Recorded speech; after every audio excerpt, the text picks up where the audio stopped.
Aku duduk di pojok aula Hotel Syariah Cikini, masih mengenakan kain duka 100 hari wafatnya suamiku. Ketika suara menantuku terdengar begitu jelas dari kerumunan ibu-ibu sosialita itu. Bunda Yuni sekarang suka nanya apakah Pak Soeharto masih jadi presiden. Kasihan sekali, sudah terlalu pikun. Tanganku yang sedang memegang cangkir teh melati berhenti di udara. Aku tidak gemetar, aku tidak menangis, aku hanya diam, lalu menekan bros batik di dadaku. Bros warisan almarhum ibuku, yang di dalamnya tersembunyi alat perekam kecil seukuran kancing baju.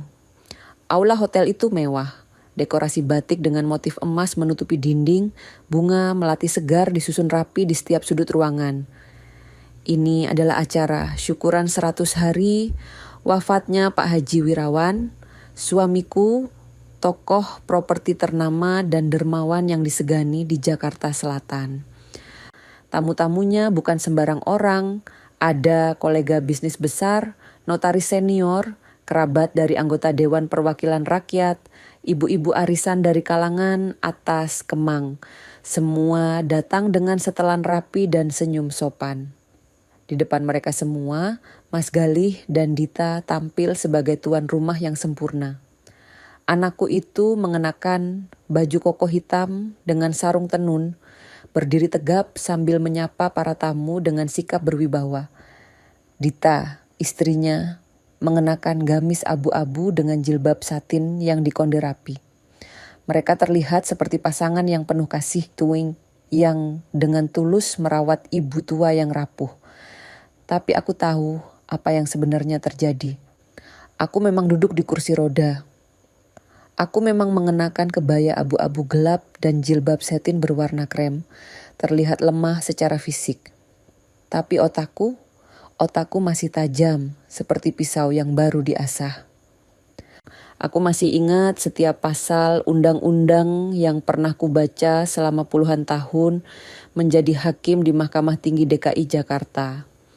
Aku masih ingat nama-nama tamu yang datang malam ini.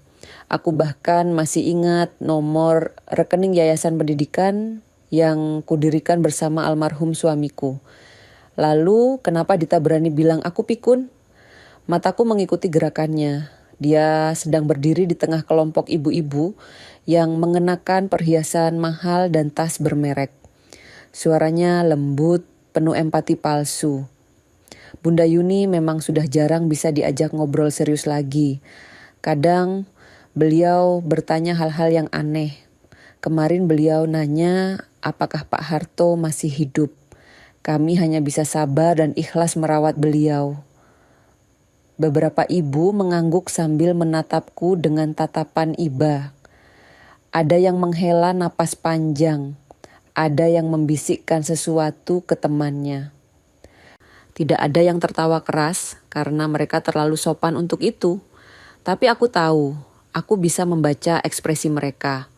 Mereka semua mulai percaya bahwa aku sudah tidak waras lagi. Aku tidak bereaksi, aku hanya duduk diam, menyeruput teh melatiku pelan-pelan, seolah aku memang tidak mendengar apa-apa. Tapi jari-jariku menekan bros di dadaku sekali lagi, memastikan alat perekam itu masih bekerja dengan baik. Aku tidak menangis, aku hanya merekam, karena keadilan tidak dibangun dengan kemarahan, tapi dengan bukti. Namaku Yuniarti. Dulu aku adalah Hakim Agung di Mahkamah Tinggi DKI Jakarta. Aku pensiun 3 tahun lalu setelah tubuhku mulai lemah karena sakit. Tapi aku tidak pernah pensiun dari keadilan. Selama puluhan tahun, aku menangani kasus-kasus korupsi, penggelapan, dan penipuan. Aku terbiasa membaca ekspresi orang yang berbohong. Aku terbiasa menemukan celah dalam kesaksian palsu. Aku terbiasa menang. Dan sekarang aku harus menggunakan semua pengalaman itu untuk melawan anakku sendiri. Galih adalah anak pertamaku. Pengacara properti terkenal. Dia menikah dengan Dita, mantan pramugari yang kini menjadi ibu rumah tangga sekaligus pengelola keluarga yang sangat vokal. Mereka punya 1 anak, Naila, cucuku yang berusia 16 tahun. Gadis itu pendiam, jarang bicara. Tapi aku tahu dia selalu memperhatikanku diam-diam. Matanya terlalu jujur untuk usianya. Setelah suamiku meninggal, hidupku berubah drastis. Aku jadi lebih sunyi. Kadang aku bingung karena kesedihan yang mendalam. Almarhum adalah pilar hidupku. Dia yang selalu mengingatkanku untuk tersenyum, untuk tidak terlalu keras pada diri sendiri. Tanpa dia, dunia terasa hampa. Tapi kesedihan itu hanya bertahan beberapa minggu. Setelah itu, aku mulai ingin aktif lagi. Aku ingin kembali mengurus Yayasan Pendidikan Wirawan Yuniarti yang kami dirikan untuk membantu anak-anak kurang mampu mendapatkan beasiswa. Aku ingin melihat laporan keuangan, mengecek program-program yang sedang berjalan, memastikan semuanya berjalan sesuai amanah almarhum. Tapi sejak saat itulah semua berubah. Galih mulai sering datang ke rumahku di Pejaten dengan berbagai alasan. Ibu, jangan terlalu memaksakan diri. Biar kami yang urus yayasan. Dita mulai sering menelepon, menanyakan kesehatanku dengan nada yang terlalu manis. Bunda harus istirahat total. Jangan pikirin hal-hal berat dulu. Lalu 6 minggu lalu aku jatuh dari tangga. Itu bukan kecelakaan biasa. Aku ingat betul apa yang terjadi hari itu. Pagi itu hari Senin, 2 minggu setelah acara 40 hari almarhum. Aku sedang menaiki tangga menuju loteng, tempat aku menyimpan semua berkas lama yayasan. Aku ingin mencari surat tanah Cikarang yang dulu kami beli untuk program perumahan guru honorer. Galih kebetulan ada di rumah pagi itu. Dia terlihat gugup ketika aku menyebut kata surat tanah Cikarang. Matanya bergerak cepat, tangannya mengepal. Ibu yakin masih ada? Ya, mungkin sudah hilang, Bu. Aku memandangnya heran. Kenapa kamu bilang begitu? Surat itu penting. Aku simpan di laci abu-abu di loteng. Dia tidak menjawab. Hanya tersenyum kaku, lalu pergi. Keesokan harinya, aku jatuh dari tangga yang sama. Tidak ada pelayan di sekitar. Tidak ada saksi. Dan yang paling mencurigakan, rekaman kamera pengawas di rumahku kebetulan rusak hari itu. Aku pingsan. Ketika sadar, aku sudah berada di rumah sakit dengan tulang pinggul retak dan kepala terbentur keras. Dokter bilang aku harus istirahat total selama beberapa bulan. Tapi dokter itu bukan dokter langgananku. Itu dokter keluarga Galih. Setelah keluar dari rumah sakit, aku tidak dibawa pulang ke rumahku sendiri di Pejaten. Aku dibawa ke rumah Galih dan Dita di Kemang. Mereka bilang, ibu perlu dirawat penuh. Rumah di Pejaten terlalu tua, terlalu sepi. Kami khawatir terjadi apa-apa lagi. Aku protes, tapi tubuhku masih lemah. Dan suara Galih begitu meyakinkan, penuh kepedulian. Akhirnya aku mengalah. Semua staf rumahku di Pejaten diberi cuti oleh Galih selama 2 bulan. Kunci rumah utama dibawa oleh staf Galih tanpa izin langsung dariku. Semua keputusan diambil tanpa bertanya padaku terlebih dahulu. Dan aku mulai hidup di rumah mereka. Di kamar khusus di lantai 2. Kamar itu mewah. Ada pendingin udara sentral, televisi besar, ranjang yang bisa diatur dengan remote. Tapi ada beberapa hal yang membuatku tidak nyaman. Pintu kamarku hanya bisa dibuka dari luar. Aku tidak bisa keluar sesukaku. Alasannya, supaya Bunda tidak jatuh lagi kalau jalan sendirian. Ada kamera pengawas di pojok ruangan. Alasannya, supaya kami bisa pantau kondisi Bunda dari bawah. Obat-obatanku disiapkan oleh perawat pribadi, bukan oleh dokter rumah sakit. Aku tidak tahu apa isi obat-obat itu sebenarnya. Aku tidak boleh menerima telepon tanpa pengawasan. Handphoneku hilang entah kemana. Ketika aku tanya, Dita bilang, Bunda lupa taruh di mana. Nanti kami carikan yang baru. Aku tidak dirawat. Aku dikurung dengan nyaman. Dan malam ini, di acara syukuran 100 hari almarhum, aku mulai mendengar lebih banyak lagi. Aku duduk diam di pojok ruangan, pura-pura tidak mengerti apa-apa. Tapi telingaku tajam. Dita sedang berbincang dengan seorang ibu pejabat di dekat meja prasmanan. Kami sedang mengurus perwalian harta, Bu, supaya Ibu Yuni tidak terbebani dengan urusan hukum yang ribet lagi.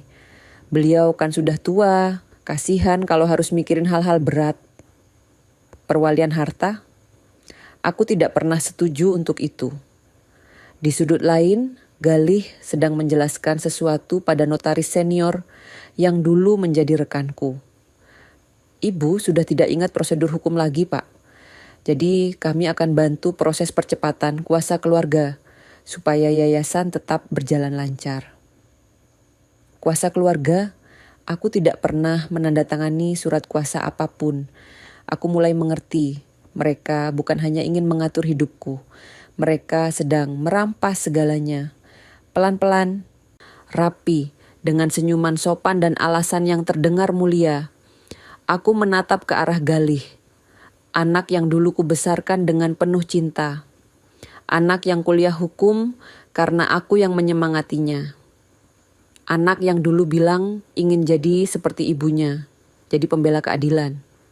Sekarang dia berdiri di sana, mengenakan baju koko hitam, tersenyum pada para tamu, sambil merencanakan cara menghilangkan ibunya sendiri dari peta kehidupan.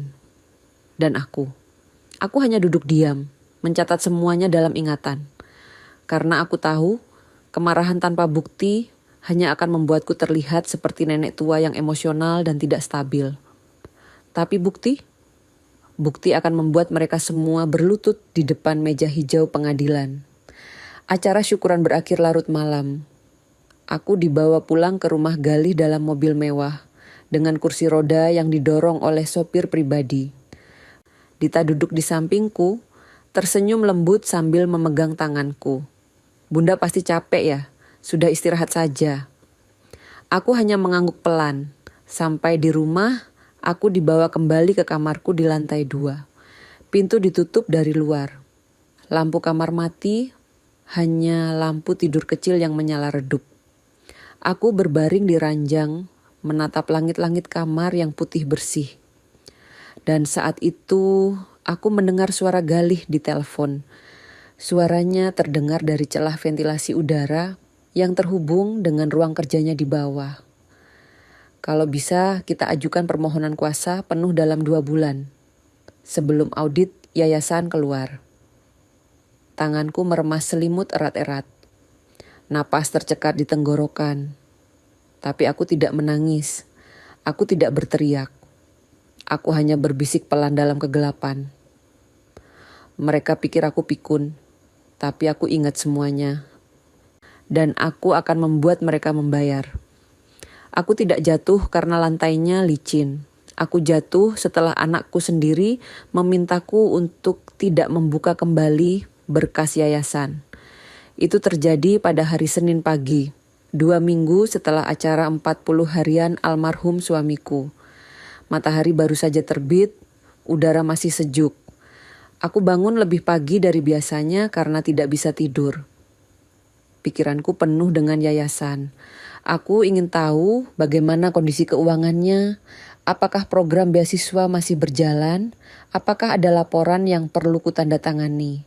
Aku memutuskan untuk naik ke loteng. Di sana, aku menyimpan semua dokumen penting dalam lemari arsip besar berwarna abu-abu. Surat tanah, laporan keuangan tahunan, sertifikat hibah, semuanya ada di sana. Aku ingat betul di laci paling bawah ada surat tanah Cikarang yang kami beli untuk program perumahan guru honorer. Galih kebetulan menginap di rumahku malam itu. Katanya ada urusan properti di daerah Pejaten, jadi sekalian menjengukku. Pagi itu dia sedang duduk di ruang makan, membaca koran sambil minum kopi. Ketika melihatku berjalan menuju tangga dengan tongkat, dia langsung berdiri. Ibu mau kemana? Ke loteng, mau ambil berkas yayasan. Wajahnya berubah, senyumnya memudar. Ibu tidak usah repot-repot, nanti saya yang ambilkan. Tidak perlu, aku masih bisa jalan sendiri. Tapi ibu baru selesai sakit, Jangan memaksakan diri. Aku menatapnya tajam. Galih, aku hanya mau ambil surat tanah Cikarang. Aku yakin masih ada di laci abu-abu. Matanya bergerak cepat. Tangannya mengepal di sisi tubuh. Kenapa tiba-tiba ibu cari surat itu? Memang ada apa? Pertanyaan itu terdengar aneh. Kenapa dia terlihat gugup? Kenapa nadanya seperti sedang menyembunyikan sesuatu? Tidak ada apa-apa, aku cuma mau cek. Sudah lama tidak kubuka. Dia diam sebentar, lalu tersenyum kaku. Baiklah, tapi hati-hati Bu. Tangga loteng agak curam. Aku mengangguk, lalu mulai menaiki tangga. Setiap anak tangga kurasa dengan hati-hati. Tongkatku menopang tubuh dengan kuat. Aku sudah hampir sampai di loteng ketika Galih tiba-tiba berteriak dari bawah. Ibu, tunggu sebentar. Ada telepon penting untuk ibu. Aku berhenti, menoleh ke bawah. Siapa yang telepon? Dari kantor notaris. Aku turun beberapa anak tangga, berniat mengambil telepon di ruang tamu, tapi keesokan harinya, entah bagaimana, aku jatuh dari tangga yang sama. Aku tidak ingat detailnya. Yang kuingat hanya rasa sakit yang luar biasa di pinggul, kepala terbentur keras, dan pandangan yang menggelap. Ketika sadar, aku sudah berada di rumah sakit dengan tulang pinggul retak dan luka di kepala. Dokter yang merawatku bukan dokter langgananku. Itu dokter keluarga Galih. Namanya Dokter Andika. Dia muda, ramah, tapi setiap kali aku bertanya tentang kondisiku, jawabannya selalu samar. Ibu harus istirahat total, jangan terlalu banyak pikiran. Apakah aku boleh pulang ke rumahku sendiri? Sebaiknya ibu tinggal di tempat yang ada yang merawat, jangan sendirian. Setelah seminggu di rumah sakit, aku tidak dibawa pulang ke rumahku di Pejaten. Galih dan Dita datang dengan mobil pribadi dan seorang perawat berseragam putih. Mereka membujukku dengan kalimat-kalimat manis. Ibu perlu dirawat penuh. Kami khawatir kalau ibu tinggal sendirian di rumah Pejaten. Rumah itu terlalu tua, terlalu sepi. Kalau terjadi apa-apa, tidak ada yang bisa bantu. Aku protes. Aku punya pembantu. Ada Mbak Sari dan Pak Warso. Dita tersenyum lembut, menggenggam tanganku. Bunda, mereka sudah tua juga. Kami kasih cuti 2 bulan supaya mereka bisa istirahat. Lagi pula, di rumah kami ada perawat profesional. Bunda akan lebih aman. Aku tidak punya pilihan. Tubuhku masih lemah. Aku tidak bisa berjalan tanpa bantuan. Akhirnya aku setuju. Tapi begitu sampai di rumah mereka di Kemang, aku mulai menyadari bahwa ini bukan perawatan biasa. Kamarku berada di lantai 2. Kamar itu besar dan mewah. Ada pendingin udara sentral, televisi layar datar berukuran besar, ranjang elektrik yang bisa diatur dengan remote. Bahkan ada sofa empuk di pojok ruangan. Semua terlihat sempurna, terlalu sempurna. Tapi ada yang aneh. Pintu kamar hanya bisa dibuka dari luar. Aku coba putar knop pintu dari dalam, tapi terkunci. Ketika aku tanya pada Dita, dia menjawab dengan senyum ramah.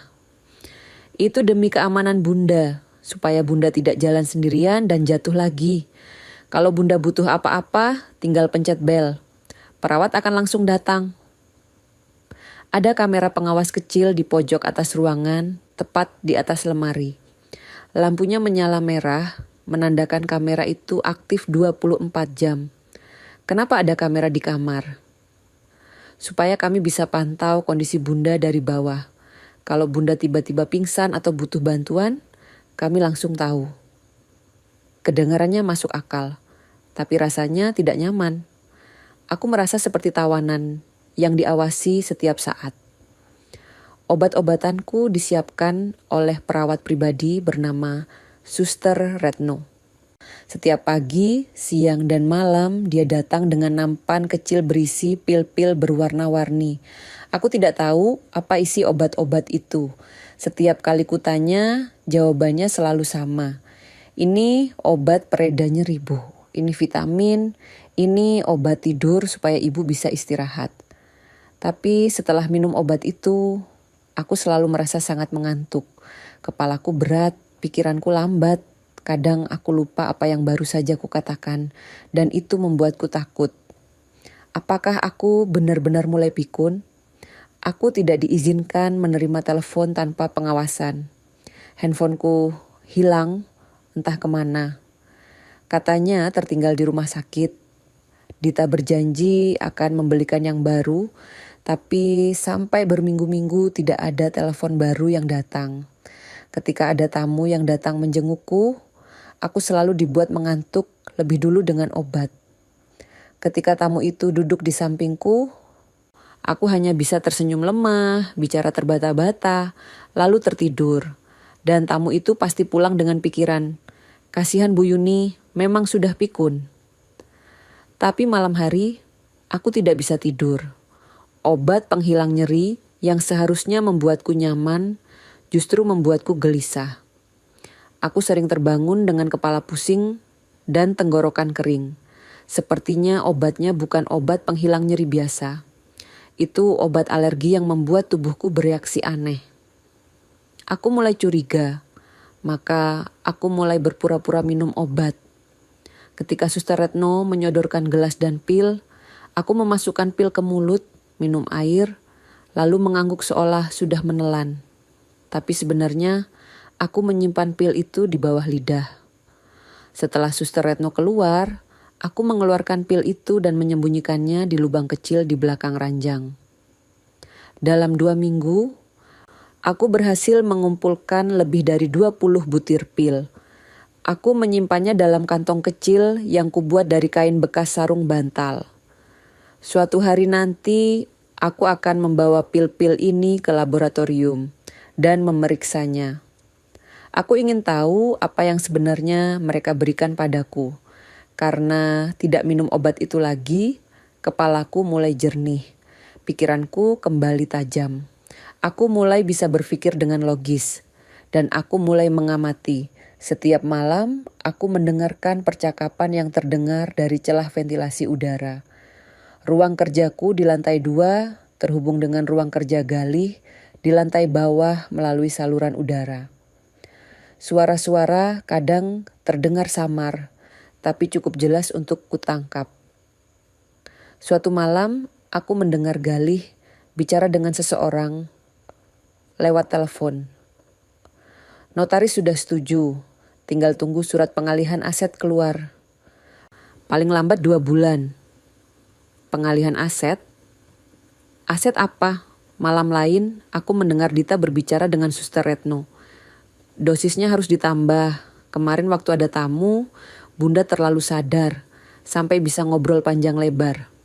Itu bahaya. Jantungku berdebar keras. Mereka memang sengaja membuatku terlihat pikun. Aku mulai mencatat semua yang kudengar.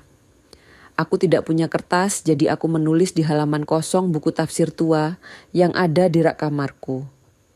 Setiap percakapan penting, setiap nama yang disebut, setiap tanggal yang disebutkan. Aku catat semuanya dengan pensil kecil yang kusembunyikan. Di balik bingkai foto almarhum, aku juga mencatat pola kegiatan di rumah ini.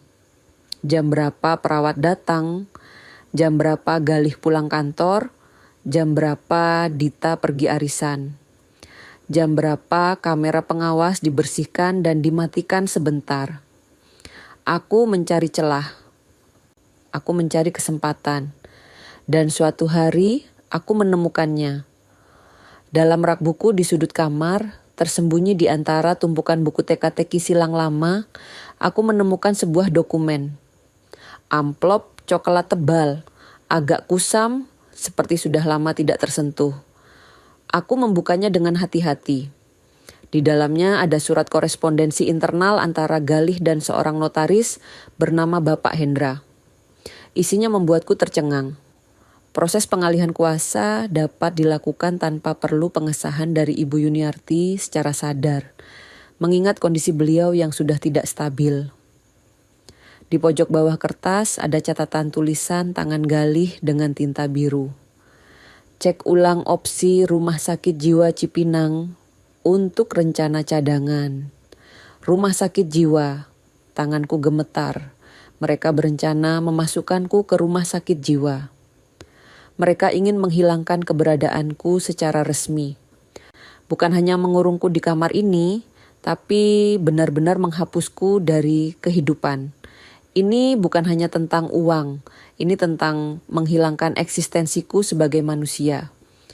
Aku menutup mata, menarik napas dalam-dalam. Kemarahan membakar dadaku. Tapi aku tidak boleh emosi. Aku harus berpikir jernih. Aku harus menyusun strategi. Selama puluhan tahun menjadi hakim, aku belajar satu hal. Bukti adalah segalanya. Tanpa bukti, kebenaran hanyalah cerita. Maka aku harus mengumpulkan bukti. Sebanyak mungkin, sekuat mungkin. Aku menyimpan surat itu kembali di tempatnya. Tapi aku sudah memotretnya dalam ingatan. Setiap kata, setiap kalimat, setiap tanda tangan, semuanya tersimpan rapi di kepalaku. Dan malam itu, untuk pertama kalinya setelah berminggu-minggu, aku tersenyum. Senyum tipis, tapi penuh tekad. Jika mereka ingin menganggapku lemah, maka aku akan jadi lemah, tapi hanya di depan mereka. Di belakang, aku akan menjadi hakim yang mereka takuti. Beberapa hari kemudian, ada satu orang yang mulai memberiku harapan. Naila, cucuku yang berusia 16 tahun. Dia masuk ke kamarku pada malam hari, membawa buku teka-teki silang dan secangkir teh hangat. Matanya teduh, senyumnya tulus, tidak seperti ibunya yang penuh kepura-puraan. Nenek mau main teka-teki silang? Aku mengangguk. Kami duduk berdampingan di sofa. Dia membuka buku dan kami mulai mengisi kotak-kotak kosong dengan pensil. Tapi aku tidak fokus pada teka-teki itu. Aku fokus pada Naila. Aku ingin tahu apakah dia bisa kupercaya. Maka aku mulai mengetuk meja dengan jari. 3 ketukan lambat, lalu 6 ketukan cepat, lalu 3 ketukan lambat lagi. Kode Morse, SOS. Naila berhenti menulis. Matanya menatapku. Lalu, pelan-pelan dia menggerakkan pulpennya di kertas. Membuat pola yang sama, titik-titik dan garis-garis kecil. Dia ingat, kami pernah belajar kode Morse bertahun-tahun lalu, waktu liburan keluarga di Lembang. Waktu itu dia masih kecil, baru berusia 8 tahun, tapi dia ingat. Dia berbisik lirih, hampir tidak terdengar. Saya ingat, Nek, di rumah Lembang kita belajar kode rahasia. Saya belum lupa. Mataku berkaca-kaca. Akhirnya ada seseorang yang melihatku. Seseorang yang percaya. Malam itu setelah Naila keluar dari kamar, aku mengambil selembar kertas dari belakang bingkai foto almarhum suamiku. Di situ tertulis dengan tinta hitam pekat. Jika aku tidak bisa lagi bicara di pengadilan, maka catatan ini akan bicara untukku. Aku melipat kertas itu rapi, menyimpannya kembali di tempat tersembunyi. Lalu aku berbaring di ranjang, menatap langit-langit kamar yang gelap. Besok, perjuangan yang sebenarnya akan dimulai.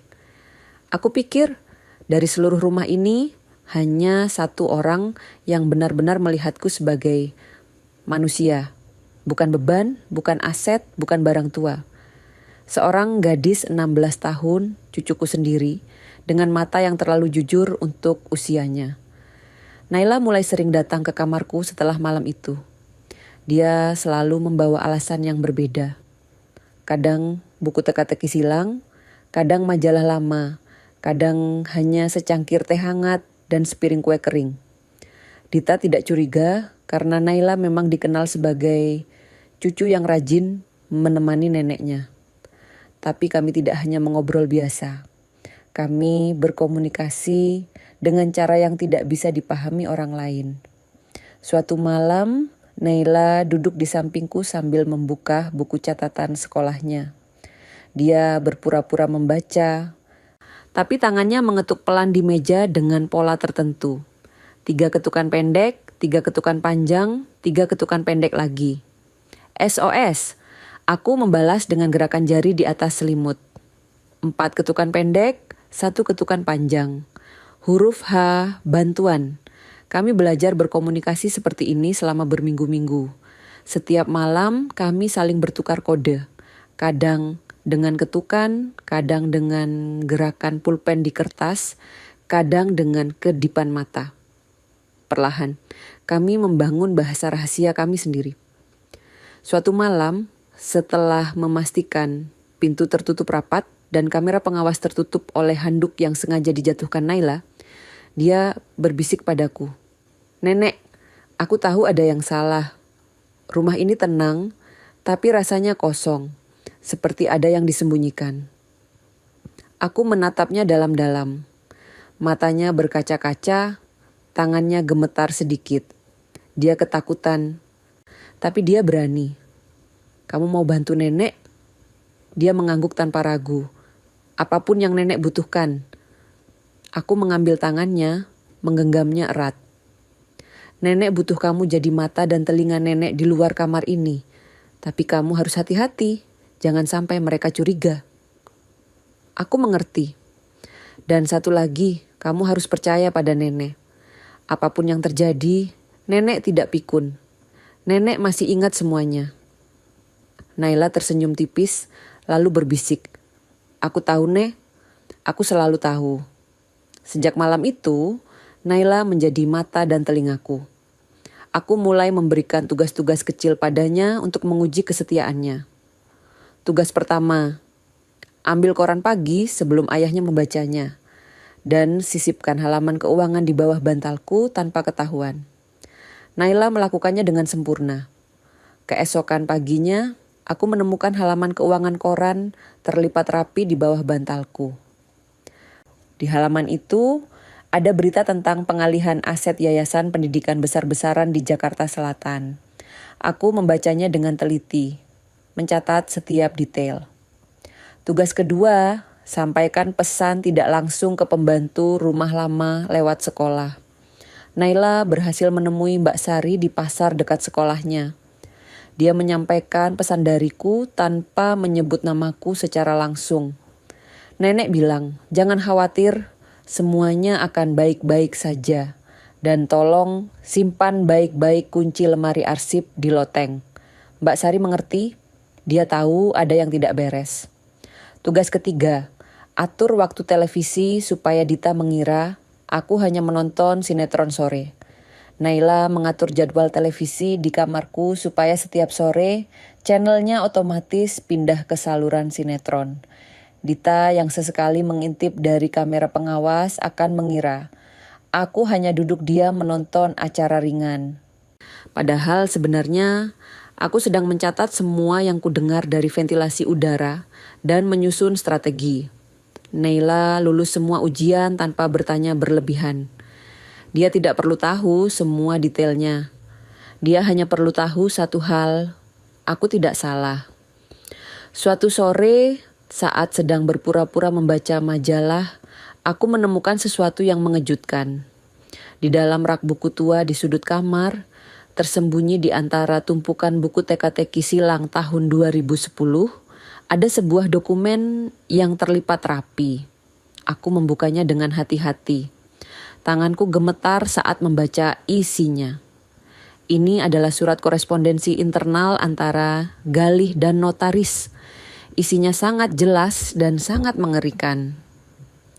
Pengalihan kuasa dapat dilakukan tanpa perlu pengesahan Ibu Yuniarti secara sadar, mengingat kondisi mental beliau yang sudah tidak stabil. Prosedur dapat dipercepat jika ada surat keterangan dari psikiater yang menyatakan beliau tidak layak membuat keputusan hukum. Di pojok bawah kertas ada catatan tulisan tangan Galih dengan tinta biru. Cek ulang opsi Rumah Sakit Jiwa Cipinang untuk rencana cadangan jika proses hukum tertunda.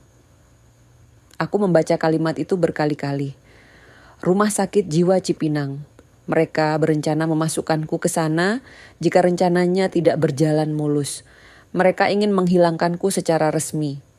Bukan hanya mengurungku di kamar ini, tapi benar-benar menghapusku dari kehidupan. Ini bukan hanya soal uang, ini soal eksistensiku sebagai manusia. Aku menyimpan surat itu kembali di tempatnya, tapi aku sudah memotretnya dalam ingatan. Setiap kata, setiap kalimat, setiap tanda tangan palsu, semuanya tersimpan rapi di kepalaku.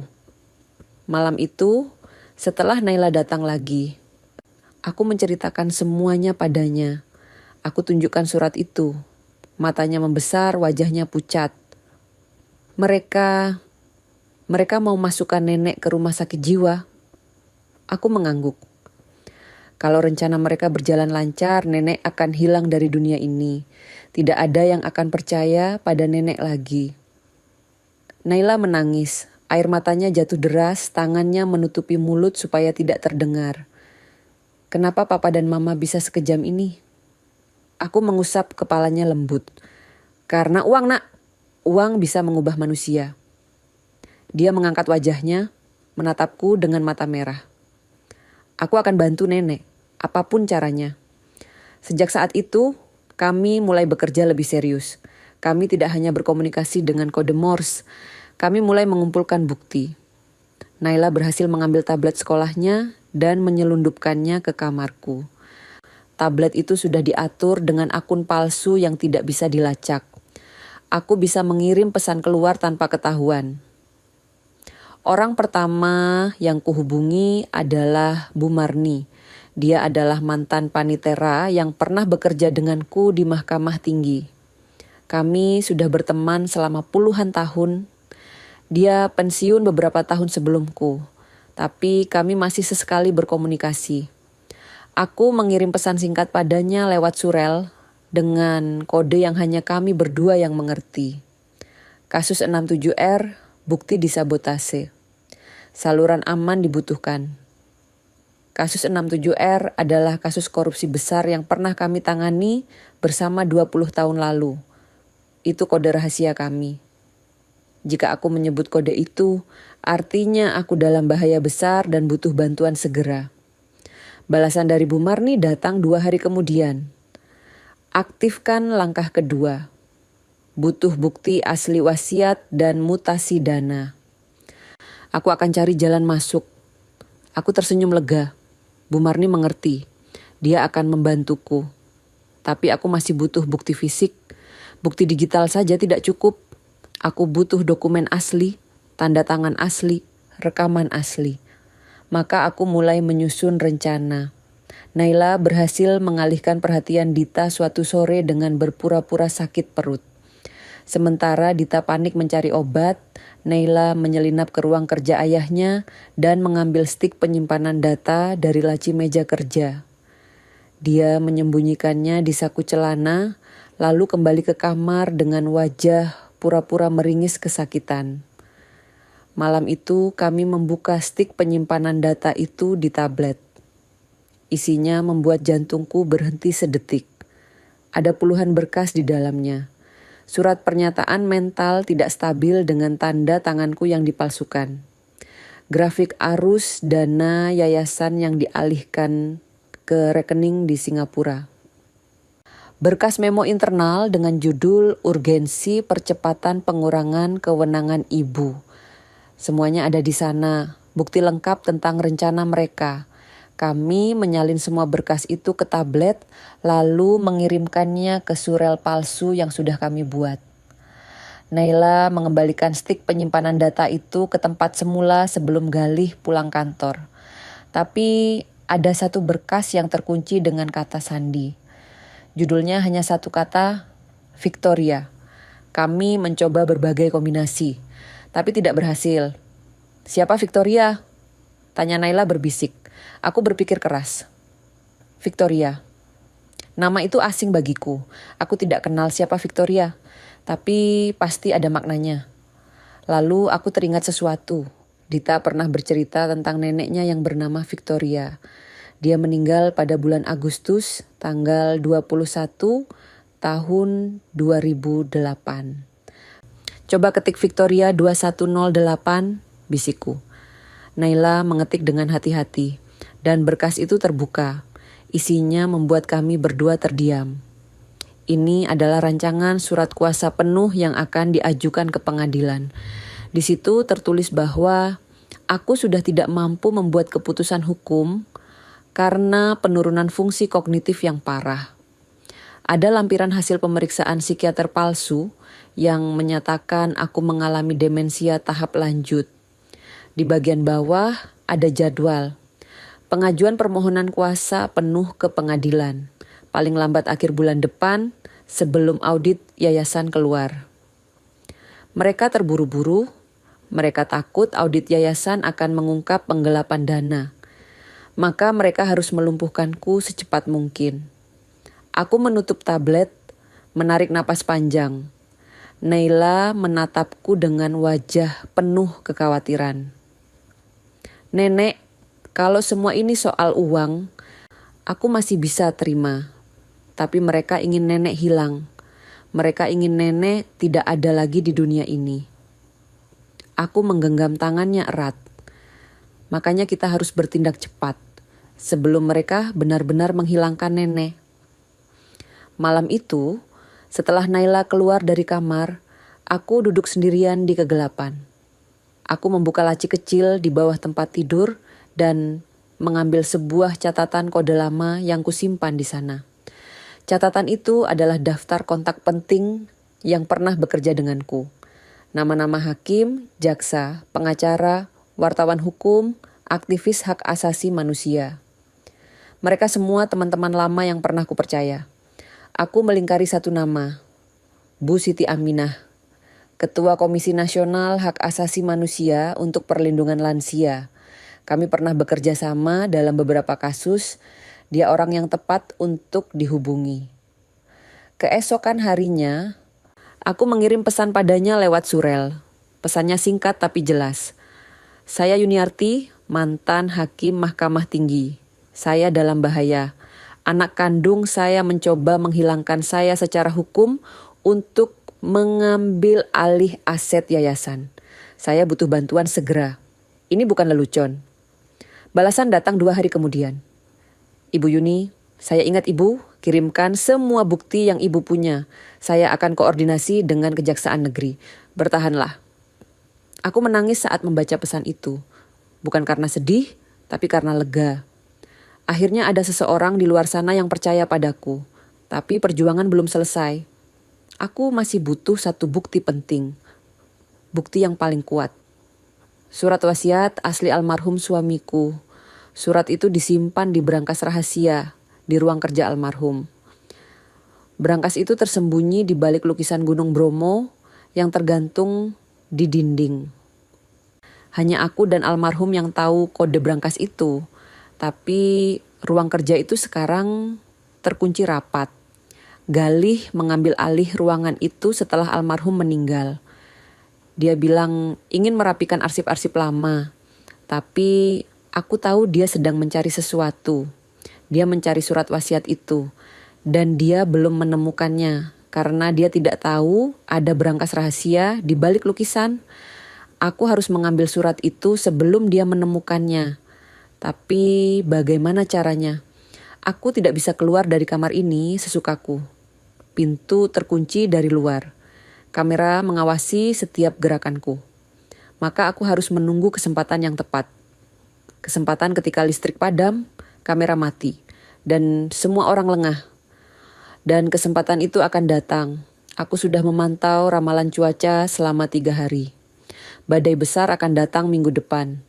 Dan ketika badai itu tiba, aku akan bergerak. Malam itu, saat Naila datang lagi, aku berbisik padanya. Minggu depan ada badai besar. Saat itu, nenek butuh bantuanmu. Naila mengangguk. Apa yang harus aku lakukan? Kamu harus jatuh di tangga, berpura-pura terluka, buat semua orang panik dan berlarian.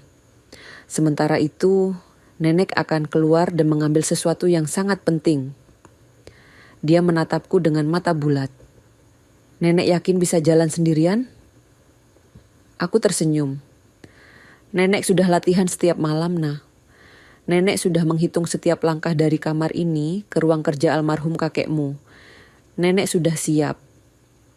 Naila menggenggam tanganku erat. Kalau begitu, aku juga siap. Dan malam itu, aku mengambil catatan terakhirku dari belakang bingkai foto almarhum. Aku menulis satu kalimat dengan tinta hitam. Sudah waktunya membuka berangkas rahasia. Aku melipat kertas itu rapi, menyimpannya di tempat tersembunyi. Lalu aku berbaring di ranjang, menatap langit-langit kamar yang gelap. Minggu depan, segalanya akan berubah. Dan aku siap menghadapinya. Petir menyambar malam itu bukan karena langit marah, tapi karena keadilan sedang menunggu jalan masuk. Dan aku siap membuka pintu itu dengan tanganku sendiri. Ramalan cuaca tidak salah. Badai besar benar-benar datang pada hari Kamis malam. Sejak sore, langit sudah gelap. Awan hitam tebal menutupi seluruh Jakarta. Angin kencang menggoyangkan pepohonan di halaman rumah. Hujan mulai turun deras sejak pukul 7 malam. Aku sudah mempersiapkan semuanya. Selama 3 hari terakhir, aku memantau laporan cuaca dari televisi kamarku. Aku mencatat waktu-waktu gangguan listrik yang biasa terjadi di daerah Kemang saat hujan lebat. Biasanya listrik akan padam sekitar 3 menit, lalu menyala lagi setelah genset otomatis aktif. Dalam 3 menit itu, kamera pengawas akan mati total. Butuh waktu 2 menit lagi untuk sistem kamera menyala kembali. Artinya, aku punya 5 menit. 5 menit untuk keluar dari kamar, berjalan ke ruang kerja almarhum, membuka berangkas, mengambil surat wasiat, dan kembali ke kamar tanpa ketahuan. 5 menit, tidak lebih. Aku sudah berlatih berjalan dengan tongkat setiap malam. Ketika semua orang tidur, aku berjalan bolak-balik di kamar, menghitung langkah. Dari pintu kamar ke tangga, 23 langkah. Dari tangga ke ruang kerja, 35 langkah, total 58 langkah. Dengan kecepatan lambat, aku butuh sekitar 2 menit untuk sampai ke sana. Aku juga sudah menyiapkan rute alternatif. Pintu kamarku memang terkunci dari luar, tapi ada pintu balkon samping yang menuju ke tangga belakang. Pintu itu jarang dipakai, dan seminggu lalu aku sudah mengganjal kuncinya dengan sendok logam kecil yang kuambil dari nampan makan. Kuncinya tidak bisa terkunci rapat lagi sejak saat itu. Rencana sudah matang. Tinggal menunggu waktu yang tepat. Pukul 8:30, hujan semakin deras. Petir menyambar berkali-kali. Listrik berkedip-kedip. Aku duduk di tepi ranjang, mengenakan baju gelap dan jilbab hitam supaya tidak mudah terlihat dalam kegelapan. Tanganku memegang tongkat erat-erat. Di luar kamar, aku mendengar suara Dita yang sedang memarahi pembantu karena jendela ruang tamu terbuka dan air hujan masuk. Galih sedang menelepon seseorang di ruang kerjanya. Suaranya terdengar tegang. Naila ada di kamarnya di lantai 3, menunggu sinyal dariku. Kami sudah sepakat, pukul 8:45, Naila akan berpura-pura jatuh di tangga. Dia akan berteriak keras supaya semua orang panik dan berlarian. Saat itulah aku akan bergerak. Aku melirik jam dinding. Pukul 8:40. Tinggal 5 menit lagi, jantungku berdebar keras. Tanganku basah oleh keringat. Tapi aku tidak boleh ragu. Ini satu-satunya kesempatan. Jika aku gagal, aku tidak tahu kapan lagi aku bisa keluar dari kamar ini. Pukul 8:45 tepat. Terdengar teriakan keras dari arah tangga. "Aduh, tolong, Mama," suara Naila. Dia berteriak dengan suara penuh kesakitan. Aku tahu dia hanya berpura-pura, tapi aktingnya sangat meyakinkan. Langkah kaki berlarian terdengar dari bawah. Dita berteriak panik. Naila, kamu kenapa?" Galih berlari keluar dari ruang kerjanya. "Ada apa?" Satpam rumah juga ikut berlarian ke tangga. Semua orang panik. Aku bergerak cepat. Aku berjalan ke pintu balkon samping, membukanya pelan-pelan. Pintu terbuka tanpa suara. Aku melangkah keluar. menutup pintu kembali, lalu berjalan menyusuri tangga belakang. Gerakanku lambat, tapi terukur. Setiap langkah kuhitung dalam hati. 1, 2, 3, tongkatku menopang tubuh dengan kuat. Tanganku berpegang pada pegangan tangga. Di kejauhan, suara Dita masih terdengar. "Naila, kamu jatuh dari tangga? Mana yang sakit?" "Kaki kiri mama, aduh sakit sekali." "Panggil dokter, cepat." Aku sampai di lantai bawah. Aku berjalan menyusuri koridor gelap menuju ruang kerja almarhum. Pintu ruang kerja tidak terkunci.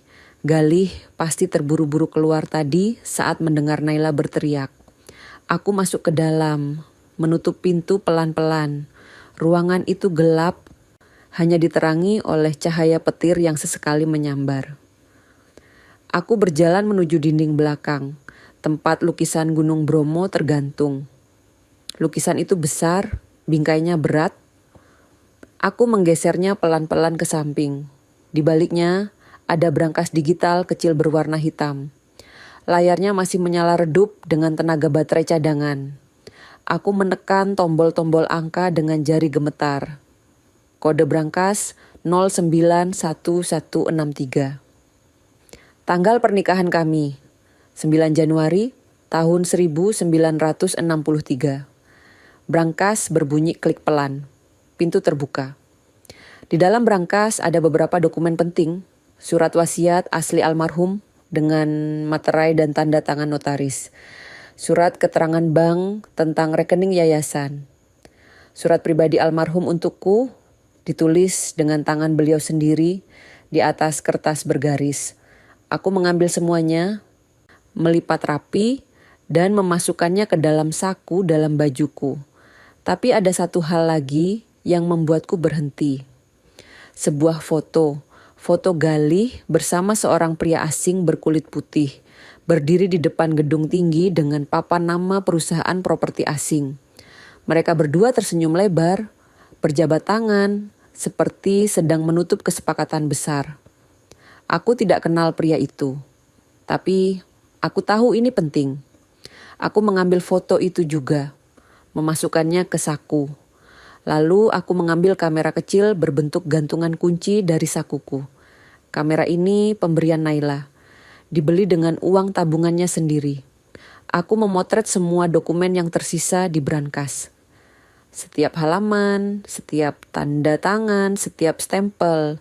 Tiba-tiba petir menyambar sangat dekat. Suara gemuruh menggelegar dan listrik padam total. Ruangan menjadi gelap gulita. Hanya cahaya petir yang sesekali menerangi ruangan. Aku tahu ini waktunya. Aku menutup brankas, menggeser lukisan kembali ke tempatnya, lalu berjalan cepat keluar dari ruang kerja. Tapi saat aku baru keluar dari pintu, listrik tiba-tiba menyala lagi. Genset otomatis sudah aktif. Dan aku masih berada di koridor, belum sampai ke tangga belakang. Jantungku hampir berhenti. Aku harus bergerak lebih cepat. Aku berjalan secepat yang ku bisa tanpa membuat suara. Tongkatku hampir terpeleset di lantai marmer yang basah karena air hujan. Tapi aku berhasil sampai ke tangga belakang. Aku menaiki tangga dengan napas tersengal-sengal. Kakiku sakit, pinggulku berdenyut nyeri.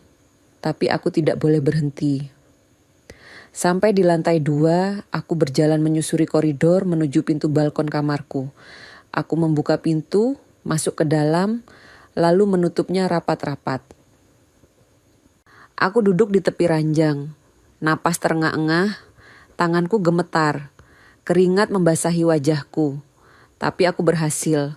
Aku berhasil mengambil surat wasiat itu. Beberapa menit kemudian, pintu kamarku terbuka. Dita masuk dengan wajah khawatir. "Bunda tidak tidur?" Aku menatapnya dengan ekspresi polos, sedikit bingung. "Aku cuma ke kamar mandi. Kadang lupa pintunya yang mana."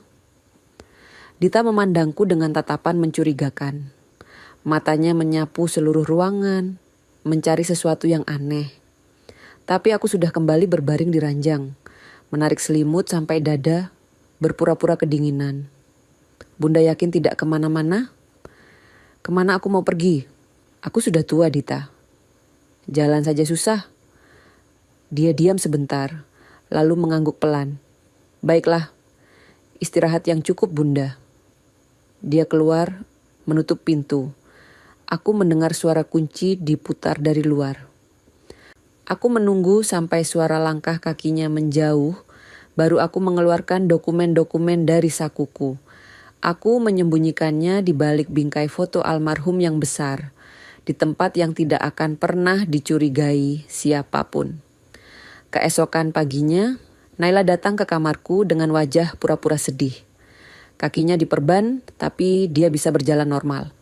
Aktingnya semalam memang sempurna. Nenek, berhasil? Aku mengangguk pelan, tersenyum tipis. Berhasil, Nak. Semua sudah di tangan nenek. Matanya berbinar. Sekarang, apa yang harus kita lakukan? Sekarang kita kirim semua bukti ini ke Bu Marni. Dia akan tahu apa yang harus dilakukan. Kami menunggu sampai sore. Ketika Dita pergi arisan dan Galih masih di kantor, Naila mengambil tablet dan mulai memotret semua dokumen.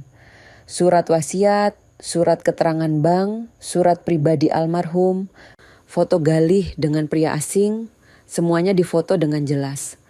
Lalu kami mengirim semuanya ke surel Bu Marni dengan pesan singkat. Bukti terlampir, siap diajukan ke pengadilan, mohon tindak lanjut segera. Balasan datang 2 jam kemudian. Diterima, saya sudah koordinasi dengan Kejaksaan Negeri Jakarta Selatan dan Komisi Nasional Perlindungan Lansia. Proses hukum akan dimulai minggu depan.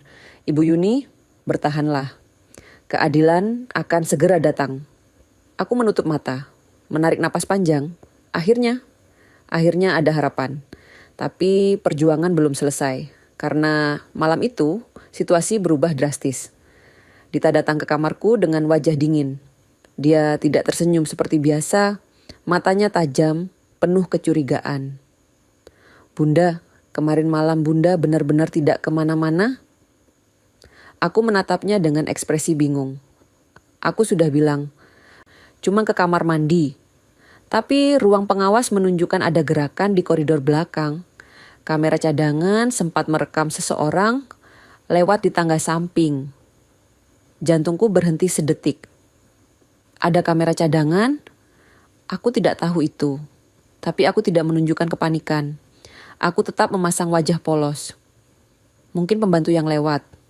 Atau kamu sendiri yang salah lihat. Dita tidak menjawab. Dia hanya menatapku lama, lalu keluar tanpa sepatah kata pun.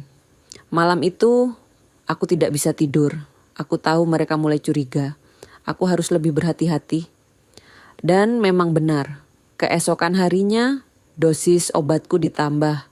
Suster Retno datang dengan pil lebih banyak dari biasanya. Ini obat baru dari dokter Bu, supaya ibu bisa tidur lebih nyenyak. Aku menerima pil itu, memasukkannya ke mulut, minum air, lalu mengangguk seolah sudah menelan. Tapi aku menyimpannya di bawah lidah seperti biasa. Setelah Suster Retno keluar, aku mengeluarkan semua pil itu dan menyembunyikannya di lubang kecil di balik ranjang. Aku juga mendengar percakapan mencurigakan dari ventilasi udara. Malam itu, Galih sedang menelepon seseorang. Investor dari Singapura mulai bertanya soal legalitas pengalihan aset yayasan. Mereka minta dokumen asli, tapi aku belum menemukan surat wasiat almarhum Bapa. Suara di seberang telepon menjawab sesuatu yang tidak bisa kudengar jelas. Iya, aku sudah cari di berangkas, tapi berangkas itu kosong. Sepertinya sudah diambil orang. Ada jeda panjang. Tidak mungkin ibu yang ambil. Beliau tidak bisa keluar dari kamar. Pintunya terkunci 24 jam.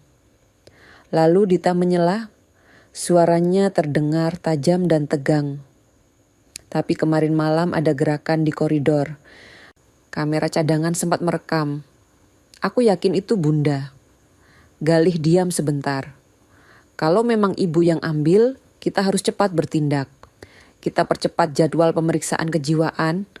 Hubungi Dokter Andika, Suruh dia datang besok. Besok? Mereka akan membawa psikiater besok. Aku harus bertindak lebih cepat. Aku harus memastikan Bu Marni sudah mengajukan laporan ke pengadilan sebelum mereka berhasil menyatakan aku tidak waras. Aku mengambil tablet Naila yang disembunyikan di bawah bantal. Aku mengirim pesan mendesak ke Bu Marni.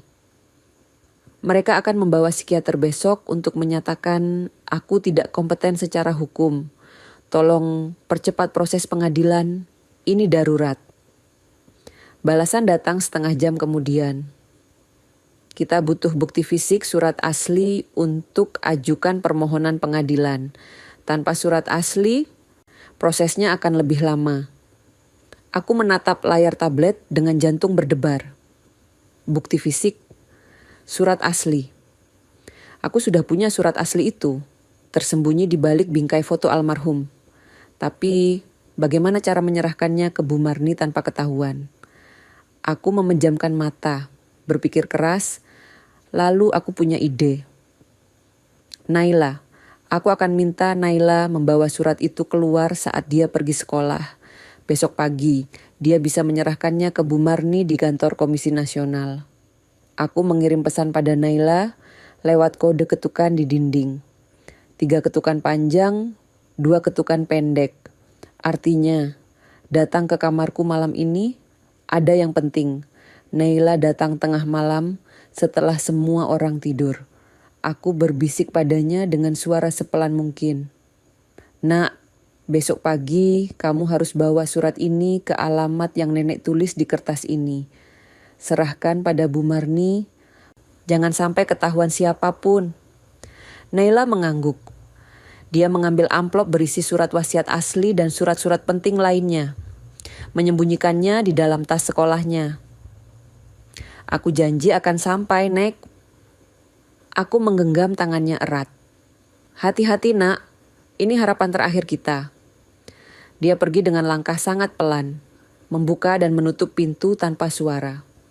Dan aku duduk sendirian di kegelapan, berdoa dalam hati. Berdoa semoga Naila berhasil, berdoa semoga keadilan benar-benar datang. Dini hari, suara azan subuh mulai terdengar dari masjid dekat rumah. Aku bangun dari ranjang, mengambil sajadah dan salat dengan khusyuk. Aku berdoa panjang, memohon pada Allah agar memberiku kekuatan untuk menghadapi semua ini. Setelah selesai salat, tablet Naila bergetar pelan. Ada pesan masuk dari Bu Marni. Kita butuh bukti fisik surat asli untuk ajukan permohonan pengadilan. Aku tersenyum tipis, lalu membalas dengan singkat. Sudah di tanganku, hari ini akan dikirim. Sekarang waktunya panggil pengadilan. Aku berbaring kembali di ranjang, menatap langit-langit kamar yang mulai terang oleh cahaya fajar. Hari ini segalanya akan berubah. Dan aku siap. Aku berdiri di ruang sidang yang dulu menjadi panggung keadilanku. Tapi kali ini, bukan aku yang menjatuhkan vonis. Yang duduk sebagai terdakwa adalah anakku sendiri. Dan aku harus bersaksi sebagai korban. Seminggu setelah Naila berhasil menyerahkan surat wasiat asli kepada Bu Marni, surat pengaduan resmi diajukan ke Komisi Nasional Perlindungan Lansia dan Kejaksaan Negeri Jakarta Selatan. Berdasarkan bukti foto, rekaman suara dari bros perekamku, dan salinan dokumen yang kami kumpulkan. Kasus ini diselidiki dengan sangat serius. Dakwaannya berat. Pemalsuan tanda tangan, penyalahgunaan surat kuasa, manipulasi medis terhadap lansia, pencucian dana yayasan, dan yang paling mengejutkan, rencana penahanan tidak sah dengan niat menghilangkan hak hukum seseorang. Hakim Fatimah, mantan rekan kerjaku di Mahkamah Tinggi, ditunjuk sebagai koordinator penjamin keabsahan bukti. Dia orang yang sangat teliti dan tidak bisa disuap. Aku tahu kasus ini akan ditangani dengan adil di tangannya.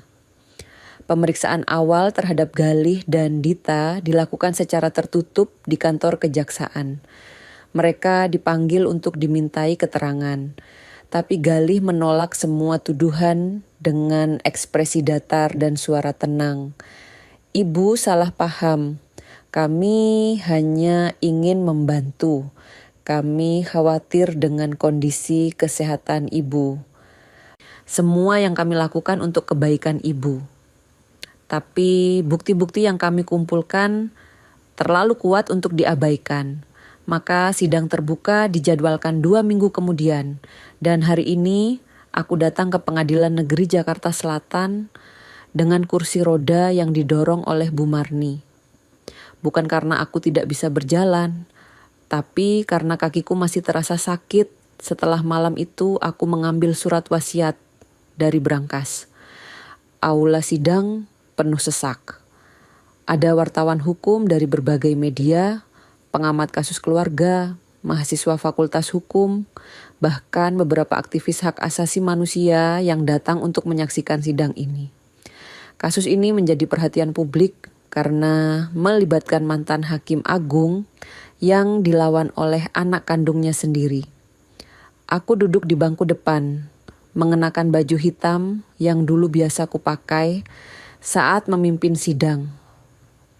Rambutku yang sudah memutih kusisir rapi di balik jilbab hitam. Aku ingin terlihat berwibawa. Aku ingin mereka semua tahu bahwa aku bukan nenek pikun yang lemah.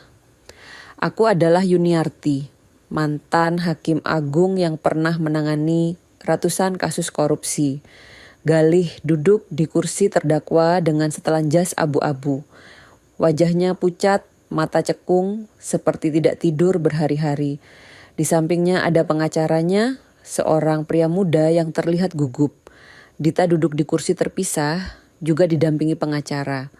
Dia memegang tas kecil dengan erat, tangannya gemetar. Hakim mengetuk palu 3 kali. Sidang dimulai. Sidang perkara nomor 345 garis miring 2025 garis miring P N garis miring JKT garis miring SLT dibuka. Terdakwa Galih Wirawan dan Dita Anggraeni dituduh melakukan pemalsuan dokumen, penyalahgunaan wewenang, dan manipulasi terhadap lansia bernama Yuniarti. Aku mendengar namaku disebut. Jantungku berdebar, tapi aku tetap duduk tenang. Jaksa penuntut umum membacakan dakwaan dengan suara lantang. Setiap kalimat terdengar jelas di ruang sidang yang hening. Pengunjung mendengarkan dengan serius. Beberapa orang membuat catatan. Setelah pembacaan dakwaan selesai, hakim meminta kesaksian langsung dariku sebagai korban. Saksi Yuniarti, silakan maju ke depan. Bu Marni mendorong kursi rodaku ke depan. Aku duduk menghadap hakim, membelakangi Galih dan Dita. Aku tidak ingin melihat wajah mereka dulu. Belum saatnya. Hakim menatapku dengan lembut. Ibu Yuniarti, silakan ceritakan apa yang terjadi pada ibu. Aku menarik napas panjang, lalu mulai bercerita dengan suara tenang tapi tegas. Setelah suami saya meninggal, saya mengalami kesedihan yang mendalam. Tapi saya tidak pikun. Saya masih ingat semua hal dengan jelas. Saya ingin kembali aktif mengurus yayasan pendidikan yang kami dirikan. Tapi sejak saat itu, anak saya mulai mencegah saya. Aku menceritakan kronologi jatuhnya dari tangga. Bagaimana aku ingin mengambil surat tanah Cikarang dari loteng. Bagaimana Galih terlihat gugup. Bagaimana keesokan harinya aku jatuh dan kamera pengawas kebetulan rusak. Saya tidak percaya itu kecelakaan biasa. Tapi saat itu tubuh saya lemah, saya tidak bisa berbuat apa-apa. Aku menceritakan bagaimana aku dipindahkan ke rumah Galih tanpa persetujuan penuh. Bagaimana kamarku dikunci dari luar. Bagaimana ada kamera pengawas yang memantauku 24 jam. Bagaimana obat-obatku diganti tanpa aku tahu isinya. Saya tidak dirawat. Saya dikurung dengan nyaman. Mereka membuat saya terlihat pikun di depan tamu dengan memberi obat yang membuat saya mengantuk dan bingung. Ruang sidang mulai ramai dengan bisikan. Beberapa orang terlihat terkejut. Aku mengeluarkan kantong kecil berisi pil-pil yang kusimpan selama ini. Ini adalah obat-obat yang diberikan pada saya. Saya tidak menelannya. Saya simpan sebagai bukti. Hasil pemeriksaan laboratorium menunjukkan ini bukan obat pereda nyeri, seperti yang mereka bilang. Ini obat penenang dosis tinggi yang bisa membuat orang kehilangan kesadaran dan daya ingat sementara. Jaksa menerima kantong itu, menunjukkannya pada hakim. Hakim mencatat dengan serius. Lalu aku menceritakan tentang percakapan yang kudengar dari ventilasi udara. Tentang rencana pengalihan aset yayasan. Tentang rencana memasukkan aku ke rumah sakit jiwa jika proses hukum tertunda. Saya merekam semua percakapan itu dengan alat perekam kecil yang tersembunyi di bros saya. Aku menunjukkan bros batik di dadaku. Jaksa mengambilnya, memainkan rekaman. Suara Dita terdengar jelas. Kalau beliau terlalu sadar, kita tidak bisa cepat ambil alih. Suara Galih terdengar menyusul. Kita ajukan permohonan kuasa penuh dalam 2 bulan sebelum audit yayasan keluar. Ruang sidang menjadi sangat hening. Semua orang menatap ke arah Galih dan Dita. Wajah mereka pucat. Aku melanjutkan. Anak saya bukan hanya ingin menguasai harta. Dia ingin menghilangkan eksistensi saya sebagai manusia. Dia ingin saya dinyatakan tidak waras supaya semua aset bisa berpindah ke tangannya tanpa hambatan.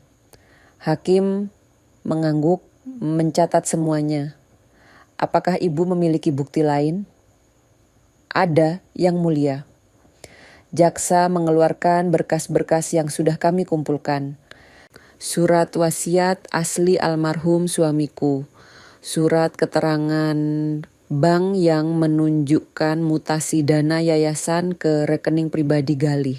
Foto Galih bersama pengembang asing yang ternyata adalah investor gelap yang ingin mengambil alih tanah yayasan untuk proyek properti besar.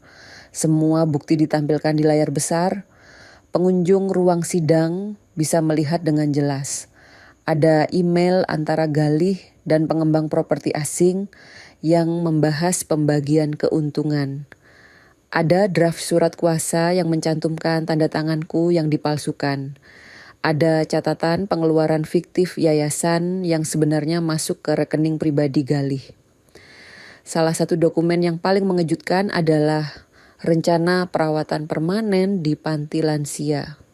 Bukan panti lansia biasa, tapi panti khusus untuk pasien demensia berat yang tidak bisa dihubungi oleh siapapun dari luar. Mereka berencana memasukkan saya ke sana, mengisolasi saya selamanya, supaya tidak ada yang bisa mendengar suara saya lagi. Hakim menatapku dengan mata berkaca-kaca. Dia tahu betapa kejamnya rencana itu. Lalu tiba giliran saksi lain, Naila dipanggil untuk memberikan kesaksian. Cucuku berjalan maju dengan langkah pelan. Dia mengenakan seragam sekolah, wajahnya pucat tapi matanya tajam. Dia berdiri di depan hakim, mengangkat tangan kanan, bersumpah akan berkata jujur. Nama saya Naila Wirawan, cucu dari Ibu Yuniarti. Hakim bertanya dengan lembut. Naila, bisakah kamu ceritakan apa yang kamu lihat di rumah? Naila menarik napas, lalu mulai bercerita dengan suara bergetar, tapi jelas.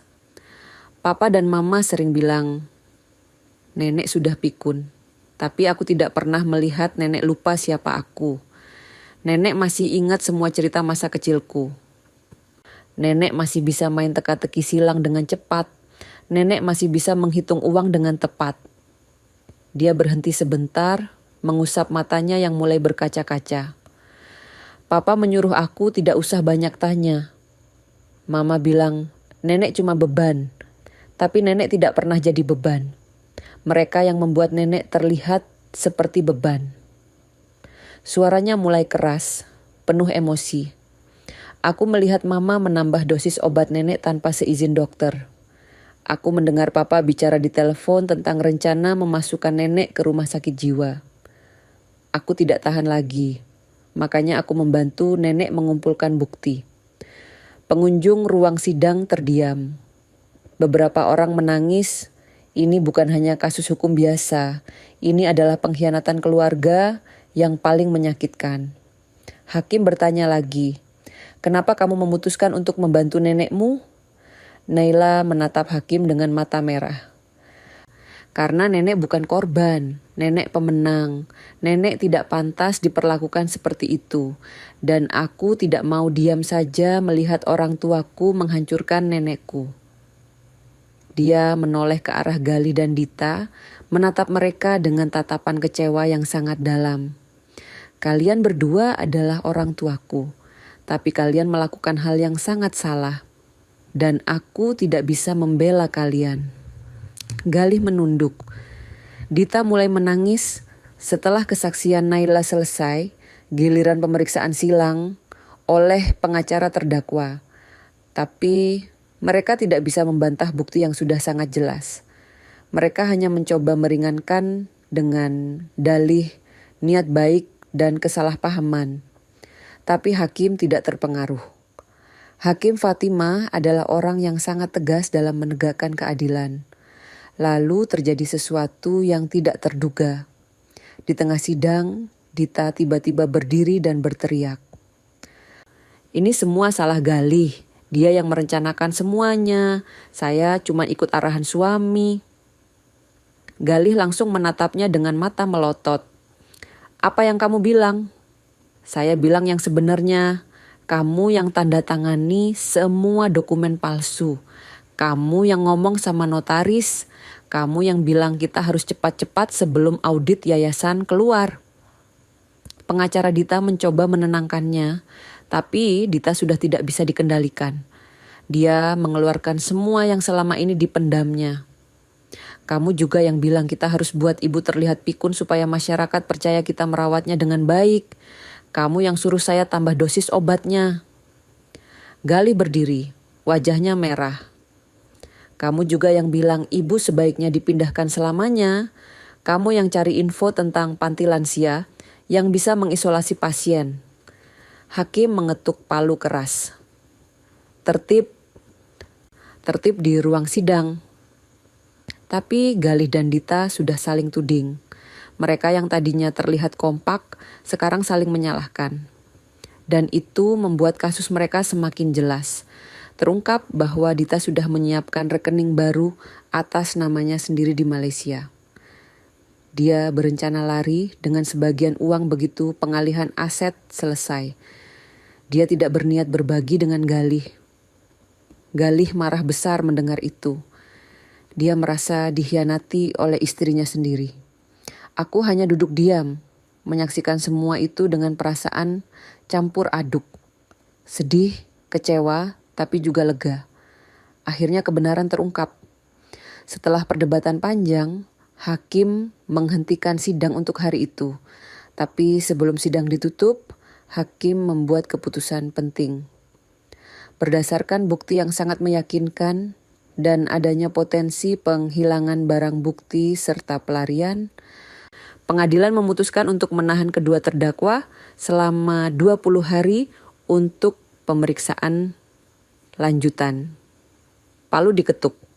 Keputusan final, Galih dan Dita langsung ditahan. Galih dibawa ke rumah tahanan Cipinang. Dita dibawa ke rumah tahanan Pondok Bambu. Mereka berdua akan menjalani pemeriksaan lebih lanjut sebelum sidang vonis dijatuhkan. Setelah sidang selesai, aku keluar dari ruang sidang dengan kursi roda yang didorong Bu Marni. Wartawan mengejar, kamera menyorot, tapi aku tidak mau bicara banyak. Aku hanya ingin pulang. Di ruang tunggu belakang, aku sempat berpapasan dengan Galih yang sedang dibawa petugas. Dia berhenti, menatapku dengan mata berkaca-kaca. "Kenapa ibu tidak menutupi sedikit saja? Demi nama keluarga." Aku menatapnya tajam, dengan tatapan yang tidak berkedip. Karena keluarga bukan alasan untuk menutupi kejahatan. "Justru karena kau anakku, aku tidak bisa membiarkanmu jadi monster." Galih terdiam. Lalu petugas membawanya pergi. Aku duduk di kursi roda, menatap punggungnya yang menjauh. Anak yang dulu kubesarkan dengan penuh cinta. Anak yang kuliah hukum karena aku yang menyemangatinya. Anak yang dulu bilang ingin jadi seperti ibunya. Sekarang dia berjalan menuju penjara karena ibunya sendiri yang melaporkannya. Naila datang menghampiri, memelukku dari belakang. Dia menangis di pundakku. Nenek tidak salah kan? Aku mengusap tangannya lembut. Tidak nak, nenek tidak salah. Keadilan harus ditegakkan, walaupun itu menyakitkan. Dan malam itu aku pulang ke rumah lamaku di Pejaten. Rumah yang sempat ditinggalkan selama berbulan-bulan. Bu Marni sudah mengurus semuanya. Mbak Sari dan Pak Warso kembali bekerja. Rumah dibersihkan, lampu dinyalakan, dan aku akhirnya bisa tidur di ranjangku sendiri. Tapi tidurku tidak tenang. Aku terus memikirkan Galih. Wajahnya yang pucat, matanya yang penuh penyesalan. Apakah aku terlalu keras? Apakah aku seharusnya memberi kesempatan padanya? Tapi lalu aku ingat semua yang dia lakukan. Dia mencoba menghilangkan eksistensiku. Dia mencoba menjadikanku orang gila. Dia mencoba merampas semua yang almarhum suamiku titipkan padaku. Tidak, aku tidak salah. Keadilan harus ditegakkan. Dan besok perjuangan masih berlanjut. Mereka bilang aku balas dendam. Tapi aku hanya bertahan. Dan inilah harga yang harus dibayar saat seseorang mencoba menyingkirkan ibunya sendiri demi uang. 2 bulan setelah sidang pertama, proses hukum berjalan dengan cepat. Bukti-bukti yang kami kumpulkan terlalu kuat untuk dibantah. Jaksa penuntut umum mengajukan tuntutan maksimal. Pengacara Galih dan Dita mencoba berbagai cara untuk meringankan, tapi hakim tidak terpengaruh. Galih masih ditahan di rumah tahanan Cipinang. Dia menghadapi 4 dakwaan sekaligus. Pemalsuan dokumen, penggelapan dana yayasan, manipulasi medis terhadap lansia, dan rencana penahanan tidak sah dengan niat menghilangkan hak hukum seseorang. Dita ditahan di rumah tahanan Pondok Bambu. Dia dituduh sebagai pelaku sekunder, tapi tetap saja dosanya berat. Dia yang menambah dosis obat tanpa seizin dokter. Dia yang membantu membangun narasi bahwa aku pikun di depan masyarakat. Dia yang mencari informasi tentang panti lansia untuk mengisolasi aku selamanya.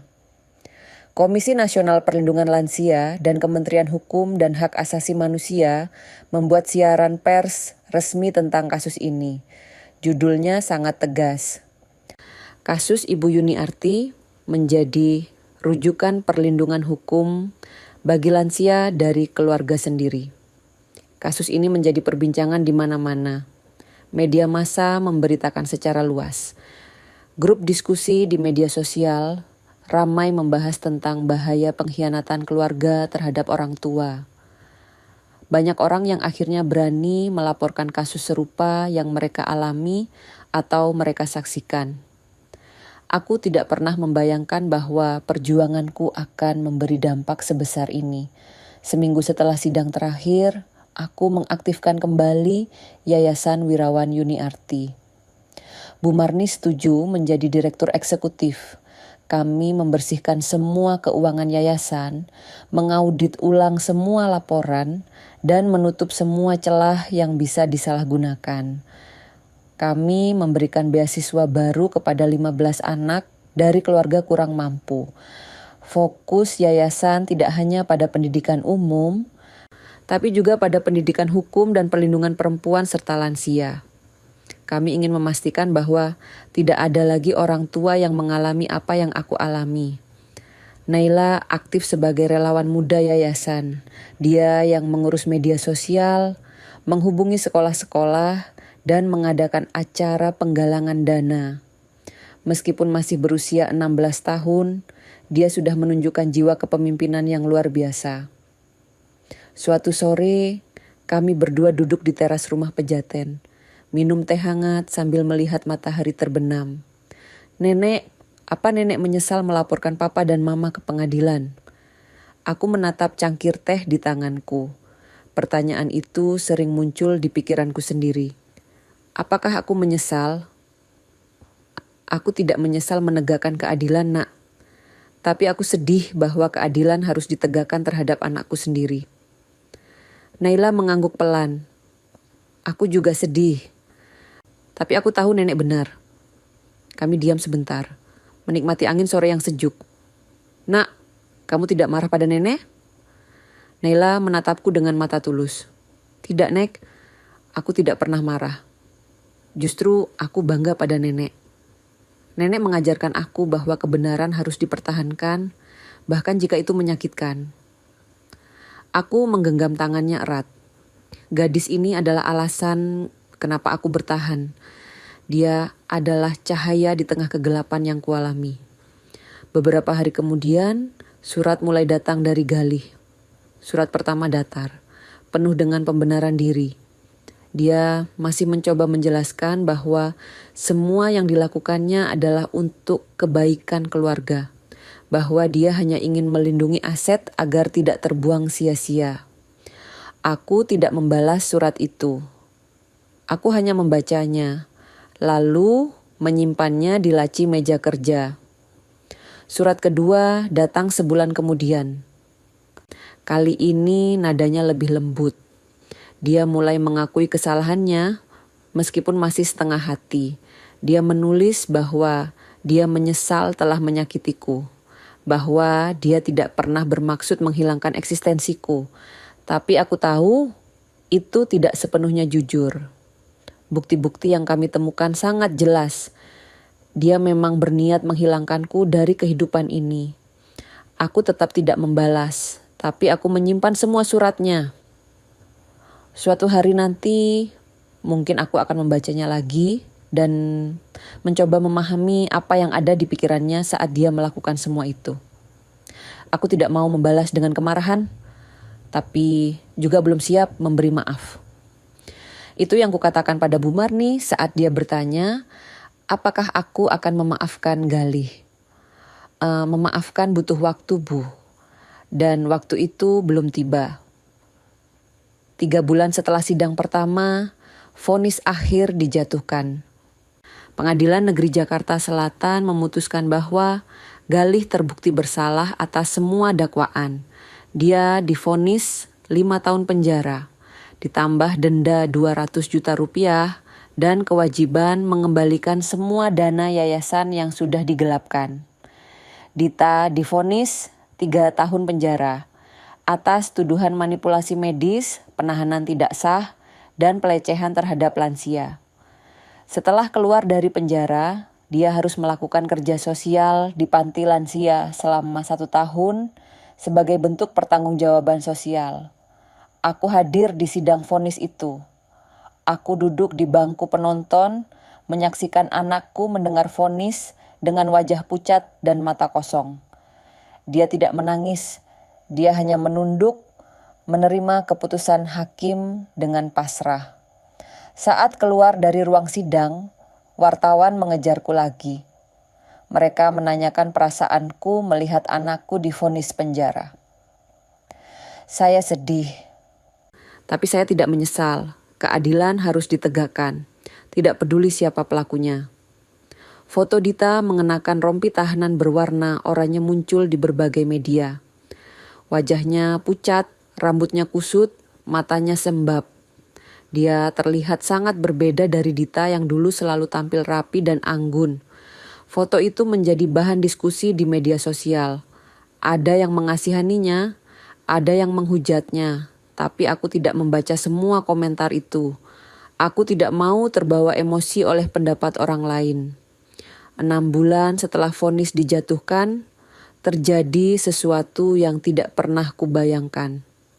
Kementerian Hukum dan Hak Asasi Manusia mengundangku ke Jakarta untuk pertemuan khusus. Mereka ingin membahas rancangan undang-undang baru tentang perlindungan lansia.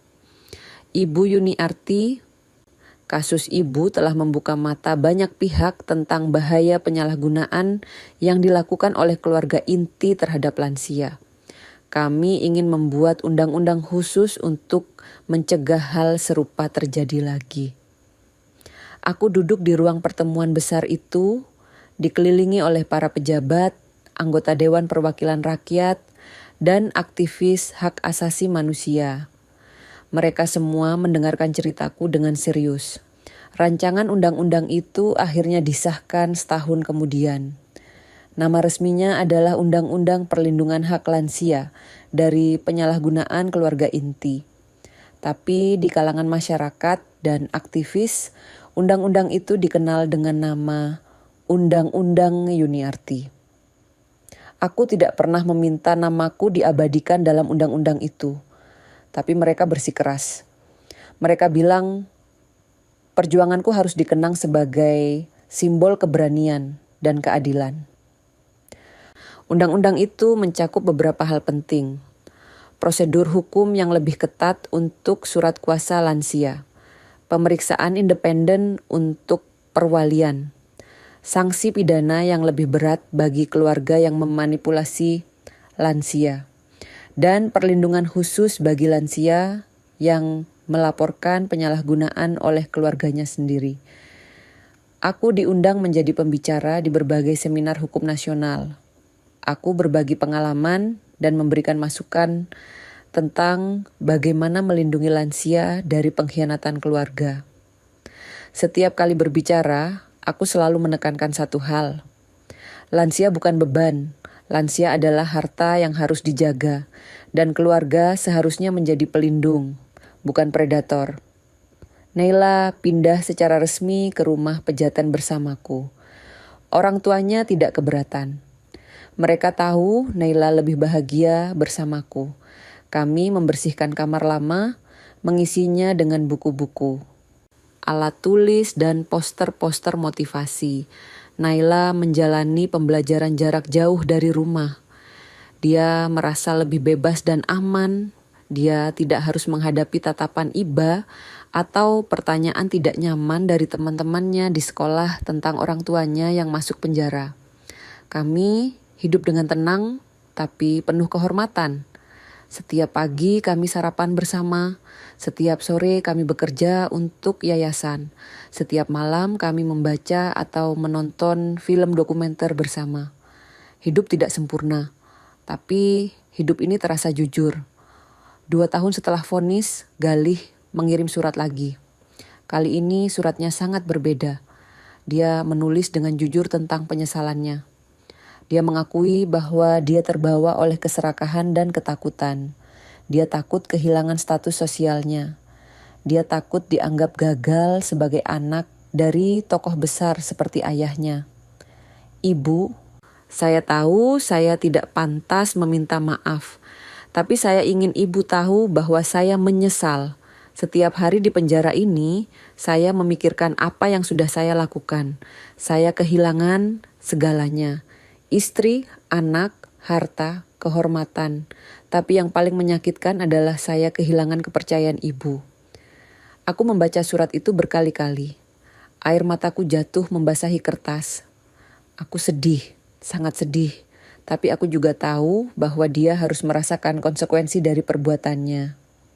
Aku tidak membalas surat itu, tapi aku menyimpannya di tempat khusus, bersama surat-surat lainnya. Suatu hari, mungkin aku akan menemui Galih. Mungkin aku akan bicara dengannya. Tapi hari itu belum tiba. 3 tahun setelah kasus ini dimulai, Yayasan Wirawan Yuniarti berkembang pesat. Kami sudah memberikan beasiswa kepada lebih dari 100 anak. Kami membuka program pendampingan hukum gratis untuk lansia yang mengalami penyalahgunaan. Kami mengadakan seminar dan pelatihan tentang hak-hak lansia di berbagai kota.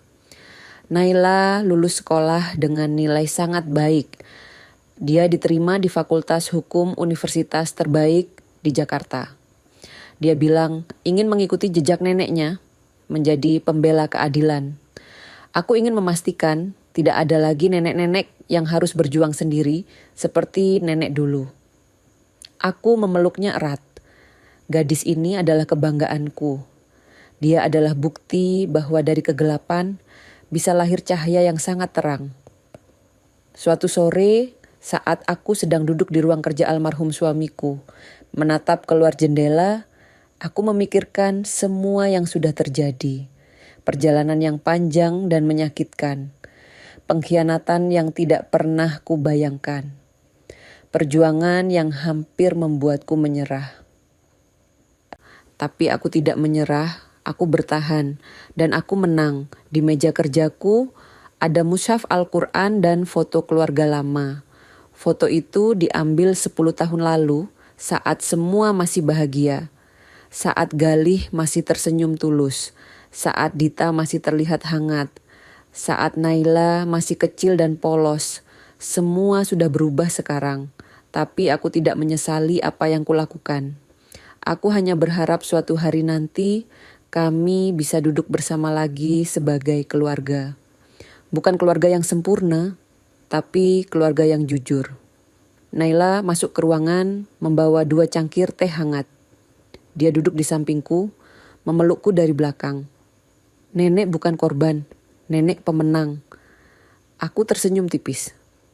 Aku tidak ingin menang, nah. Aku hanya ingin keadilan, bicara sebelum aku benar-benar diam. Kami duduk dalam keheningan yang nyaman, tidak butuh banyak kata. Kami saling mengerti. Saat azan maghrib berkumandang dari masjid dekat rumah, ada yang mengetuk pintu. Bu Marni masuk dengan surat resmi di tangannya. Ibu Yuni ada surat dari Kementerian Hukum dan Hak Asasi Manusia. Aku membuka amplop itu dengan hati-hati. Isinya membuat jantungku berdebar. Ibu Yuniarti diminta menjadi ketua tim etika nasional untuk pembelaan hak lansia. Tugas ibu adalah memimpin program perlindungan lansia di seluruh Indonesia dan menjadi penasihat kebijakan pemerintah tentang hak-hak lansia. Aku menatap surat itu lama. Ini adalah tanggung jawab besar. Ini berarti aku harus kembali aktif sepenuhnya. Aku harus berbicara di depan publik. Aku harus bertemu dengan banyak orang. Aku harus berjuang lebih keras lagi. Tapi bukankah itu yang selalu kuinginkan? Bukan hanya mendapatkan keadilan untuk diriku sendiri, tapi juga untuk semua lansia yang tidak punya suara. Aku menatap Naila. Dia tersenyum, matanya berbinar. Nenek harus terima, Nek. Ini kesempatan nenek untuk membantu lebih banyak orang. Aku mengangguk pelan. Ya, sudah cukup aku diam. Sekarang, waktunya aku bicara untuk mereka yang tidak punya suara. Aku mengambil pulpen, menandatangani surat persetujuan. Dengan tangan yang sudah tidak gemetar lagi. Tangan yang pernah lemah karena sakit. Tangan yang pernah dipaksa menandatangani dokumen palsu. Tangan yang sekarang menulis sejarah baru. Sudah cukup aku diam. Sekarang aku akan bicara untuk yang tidak punya suara. Keesokan harinya, aku menghadiri pertemuan pertamaku sebagai ketua tim etika nasional. Aku duduk di kursi kehormatan, dikelilingi oleh para pejabat dan aktivis. Mereka semua menatapku dengan hormat. Aku mulai berbicara dengan suara tenang tapi tegas. Lansia bukan orang yang harus disembunyikan. Lansia adalah guru kehidupan yang harus dihormati. Dan tugas kita semua adalah memastikan mereka bisa hidup dengan bermartabat sampai akhir hayat mereka. Tepuk tangan riuh terdengar di ruangan itu. Dan di sudut ruangan, Naila berdiri dengan mata berkaca-kaca, tersenyum bangga pada neneknya. Malam itu, saat aku kembali ke rumah Pejaten, aku duduk di teras, menatap langit yang penuh bintang. Aku memikirkan almarhum suamiku. Aku membayangkan dia tersenyum dari sana, bangga pada perjuangan yang kulakukan. Kamu bilang yayasan ini adalah amanah. Aku sudah jaga amanah itu, dan aku akan terus menjaganya sampai napas terakhirku. Angin malam berhembus lembut, seolah membawa jawaban dari langit. Aku tidak tahu apa yang akan terjadi di masa depan. Aku tidak tahu apakah suatu hari nanti aku akan bisa memaafkan Galih sepenuhnya. Aku tidak tahu apakah keluarga kami bisa pulih seperti dulu. Tapi satu hal yang aku tahu, aku tidak akan pernah menyesal telah berjuang untuk keadilan. Karena keadilan bukan tentang menang atau kalah. Keadilan adalah tentang memastikan kebenaran tetap berbicara.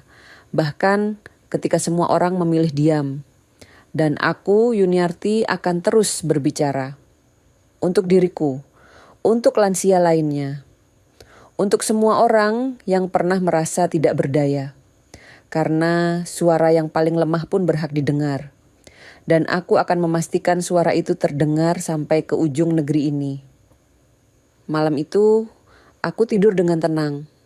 Bukan karena semuanya sudah sempurna, tapi karena aku tahu aku sudah melakukan yang benar. Dan itu sudah cukup.